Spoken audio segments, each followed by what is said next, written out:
Welcome to Streams of Income, hosted by best-selling author and entrepreneur Dr. David Powers, where we discuss streams of income, passive income, residual income, and even why there are dinosaurs and zombies in this intro.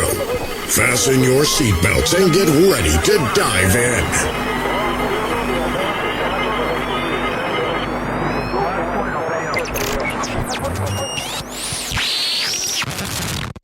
Hello, everybody. Welcome to the Streams of Income podcast.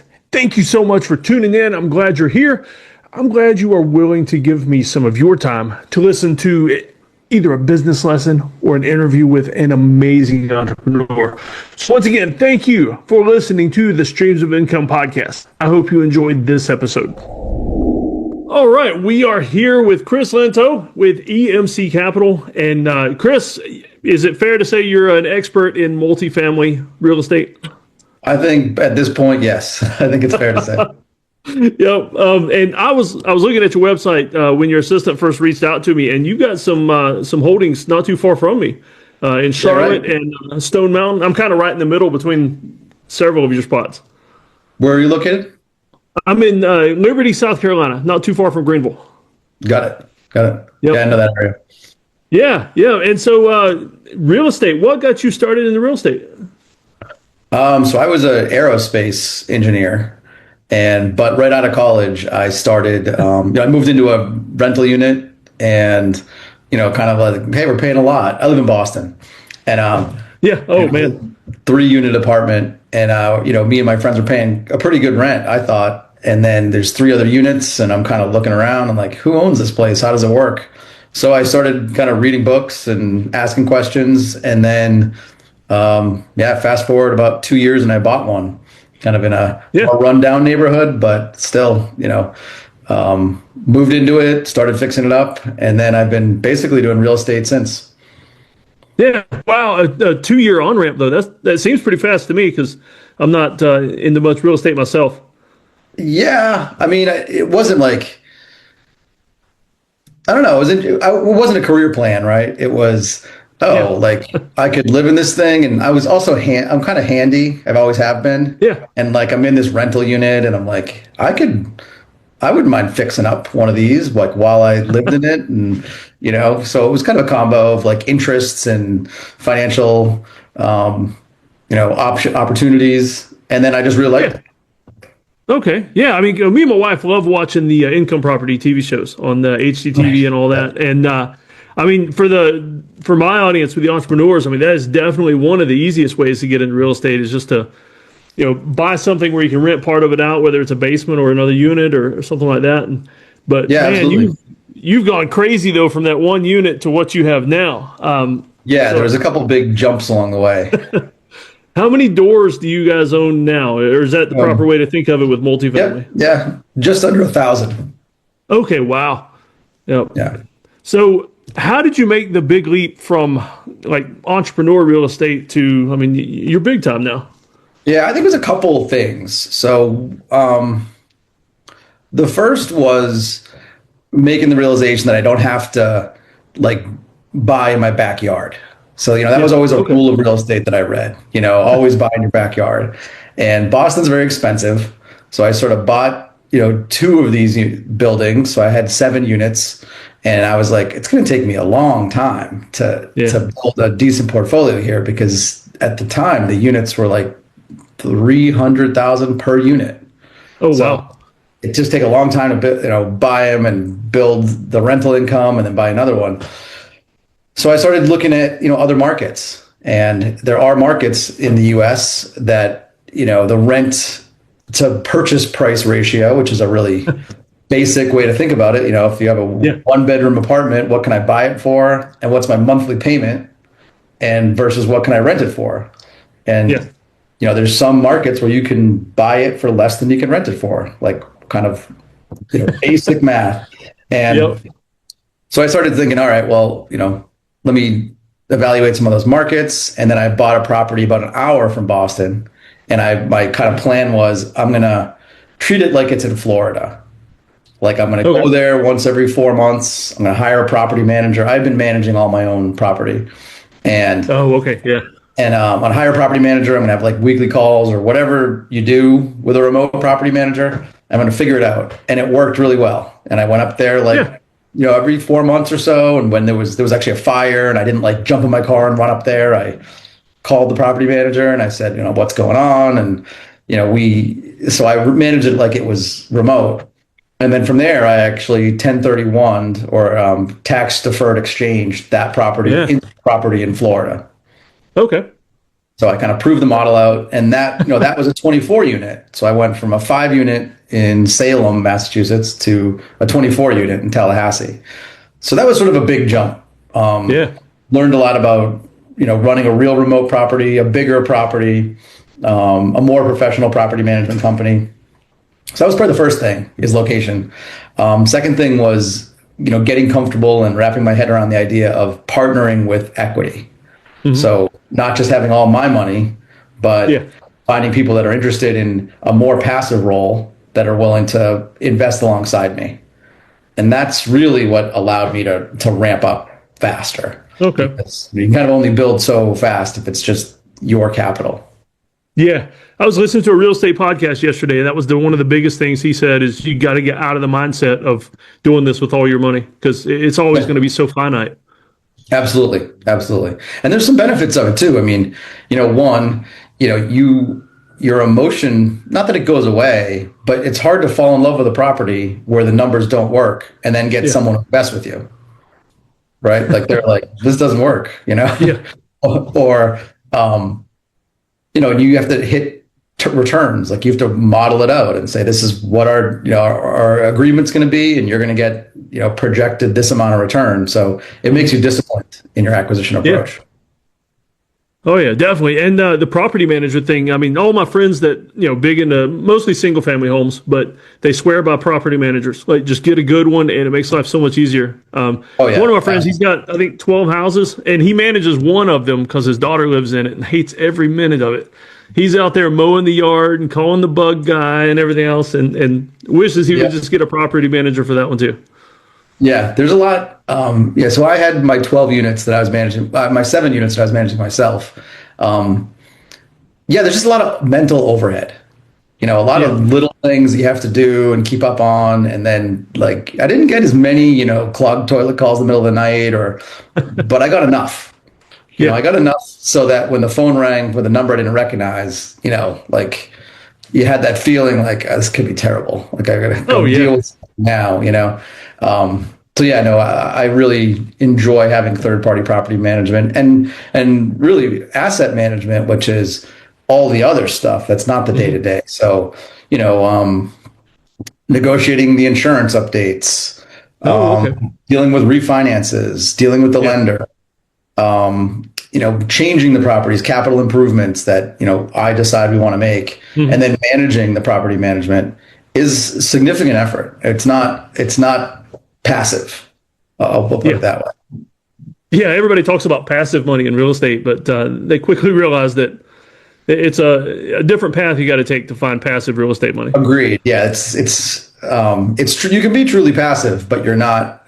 You'll be like a limited partner or a silent partner. Oh yeah. So the aerospace stuff, you just completely walked away from it, or do you still dabble in anything like that? 7 years ago, walked away from it. Yeah. Which was, it felt like a risk at the time, but the way I looked at it was, I had a good reputation in the field. I could go back. I mean, I don't know about now, but then anytime. So if it didn't work, I had a fallback. It was really just kind of a ego risk, I guess. Yeah. So if you wanted to go back and work on the mission to Mars or something, you could jump back into it. Yeah, maybe. So here's a weird question I ask people sometimes. I mean, because you've obviously made it really good in what you're doing, but what kind of side hustles or jobs you hated, things like that, did you have along the way? Other than property management. Relative to real estate or just in general? No, just in general. I kind of like to get an idea of what I don't want people to see trying things as a failure. Like, so maybe they tried things that just didn't work out or they hated it, so they moved on. And so just kind of like to look for those kind of stories. Yeah, I mean, to be honest, I really didn't have any, other than real estate, any side hustles. I mean, I started it pretty much right out of college.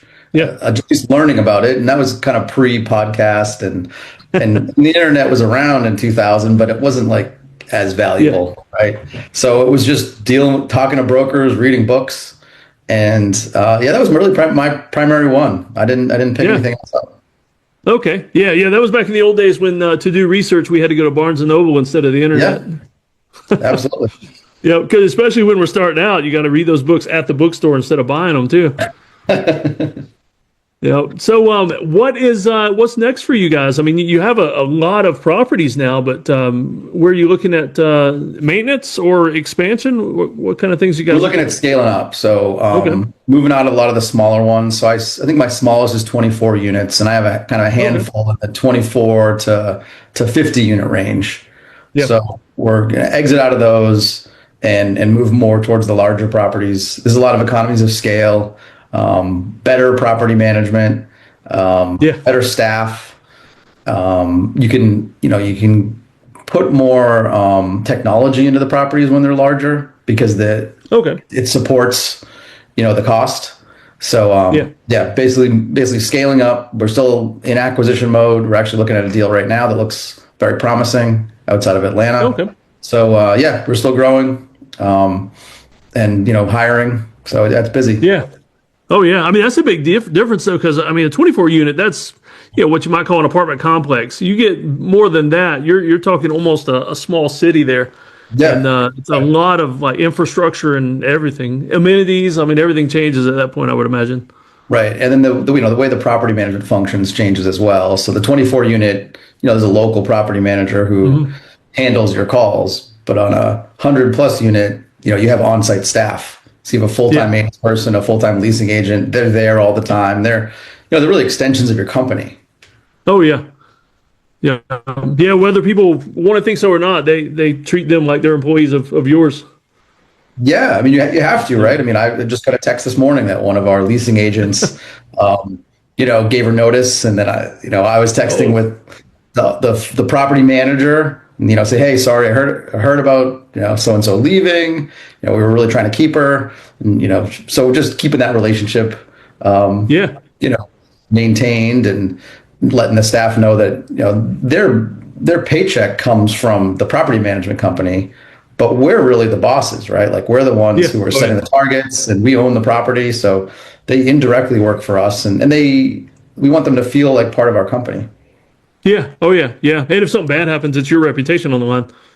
Yeah, absolutely. Yeah. Now these big units, I mean, I live near Clemson University, and so they're always adding crazy stuff to the student housing nowadays that wasn't even available when I was in college. So what would you say are the top amenities now that everybody's asking for that you're having to put into these big units?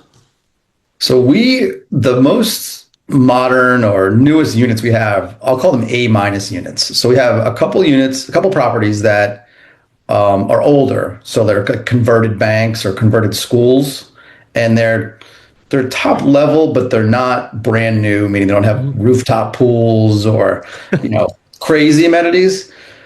So we don't get into that like class A new build but I would say some things that we have been doing on our level, which is kind of a class B A-, is we've been putting a lot of smart locks on all the apartments. So like a keypad that also integrates with your phone, so you can just like phone it, you can, open the door like that. Integrated thermostats to that system, and then what that allows you to do is things like, well, I want to change the code so my dog walker can get in between 2 and 6, and they have their own code. And outside of that time, they can't get in, and I can change it on the fly so they're locked out. Or, I want the thermostat.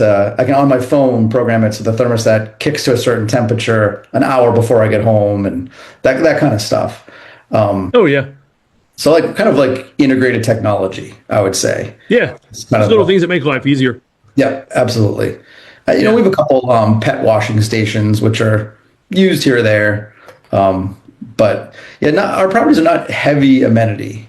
I'll say that. Yeah. Okay. Yeah, if you can get by without having to do all that, I mean, I see some places adding pickleball courts and the rooftop pools and everything else. And right. I mean, not only is it a lot of money, but the insurance to cover those things has got to be a little wild. Right, and rooftop pools. I mean, if that leaks, what's the? Every unit under it. Right. We did install a pickleball court at one of our places in Georgia, and I think it was a miss. We kind of got Yeah, sold by the broker and the property management company that like this is what people want, and they're never used, and they were pretty yeah, expensive to put. yeah, So yeah. And there's just kids skateboarding out there, and that's it. exactly, which is who's on the property. It's a bunch of families. So we Yeah, should have really pulled the community a little better and said, what would you guys like? What would make this big space better for you? So yeah. that was a lesson learned.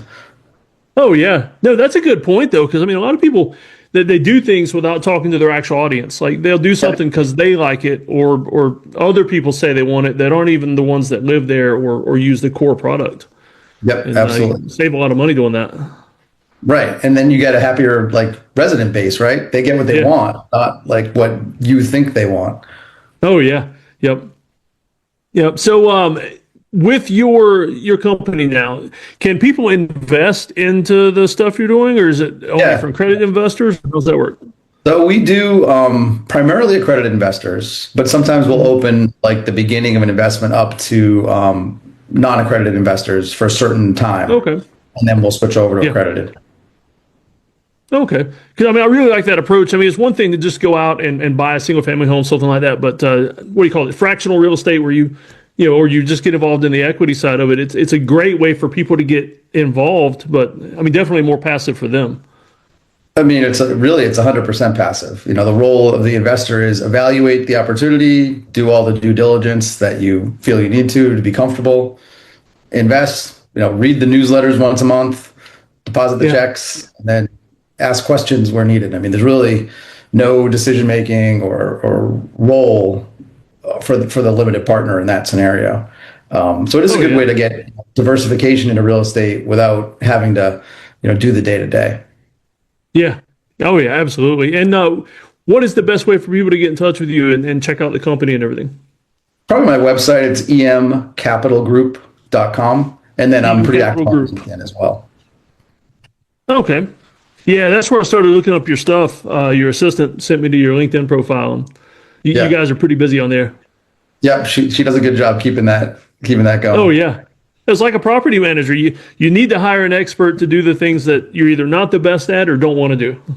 Yep. Absolutely. I mean, everyone's good at something, right? And you're better off doing Oh something yeah. that you're good at and you like. Yeah, absolutely. I tell you what, though, before we close out, one thing I like to ask everybody at the end, if you could recommend top three books or podcasts, things like that that have shaped your life and set you up for success, what would your top three recommendations be? Top three. All right. So one for book, and you kind of just hit on it right there with your last comment, is this book called Who Not How. Who, not how. And the general premise is like, if you're asking like how to do something, you're asking the wrong question. It's who's the right person to do this, because someone out there already knows how to do it and do it really well and likes to do it. So find that person. Don't figure out how to do it. Ah, perfect. That's a good book. Let me think. I think that Joe Fairless's best ever real estate syndication book is just a great overview of what like apartment investing is. It's not an easy read. Like it's not, a 100-page book where the first half of it's about my journey. And, Yeah. it's like one page of actual value, but it's not a real estate textbook. It's a good in Yeah. between. So it's a read. Okay. It's not a page turner, Yeah. but it's very, very informative. No, that's good because I mean, like Rich Dad Poor Dad, it's all story, no strategy, and you Right. kind of Right. Yeah. There's like a continuum, right, bridge that gap. of books. Like that's a great entry book, Rich Dad Poor Dad, just to sort of get your feet Yeah. wet. This was like a advanced intermediate kind of book, I feel like. Third one. There was a book called Emerging Markets Real Estate that really got me thinking about just multiple different markets and the idea that you don't have to invest in your own backyard. So I would say those are three resources just off the top of my head. Yeah. Okay. No, that's great. That's great because I do get a lot of moms and dads want to they want to escape W-2, and real estate is an amazing way to do that. And with what you're doing too, they can get invested while they're working the W-2 and not have to just Right. give that up to jump into it. Yep, absolutely. Yeah. Get some experience along the way. You can like you can ask a lot of questions and get some understanding of how the process works. Yeah, yeah, because I mean, they watch TV shows and start thinking flipping a house is the best way to do it, and yeah, that's just a nightmare trying to flip a house while you're working a full-time job. And Right, right. Lot of hands-on work involved in flipping a house. oh yeah, yep, yep. That would go back to your old days, right? Exactly. Yeah. Well, Chris, thanks for being on here and for being with us. You are my first multifamily real estate person I've had on, and so you command the room now, man. All right, it's an honor. Thank you. Yeah, thanks for being with us. Great, thanks. Have a great one. Hey, everybody, before we close out, first of all, I hope you enjoyed that podcast, whether it was an interview with an amazing entrepreneur or a business lesson for me. I sincerely hope that you gained something from it that you can use in your life moving forward. Before I leave, though, I need to mention that this podcast is sponsored by Lowe's Home Improvement Stores. I have become a Lowe's creator. It's a pretty cool thing because on this farm, I mean, I'm looking out the window right now and seeing all the things that I want to do around here. Most of these things I can do with products from Lowe's Home Improvement. And so I'm excited to be a Lowe's creator. If you want to check out some things from them and order some stuff and see my specially curated Lowe's storefront, you can click in the show notes. There's a link there for you. And I hope you build some amazing things. And hey, you know what? If you do, send me pictures. I would absolutely love to see the amazing things that you're building at your house using Lowe's products or anything else, really. I'm just curious. I want to know everything about you and everything about the cool projects you're doing because I'll be honest with you, I get some neat ideas for things I want to do at my house as well. All right, y'all take care. Thanks for listening.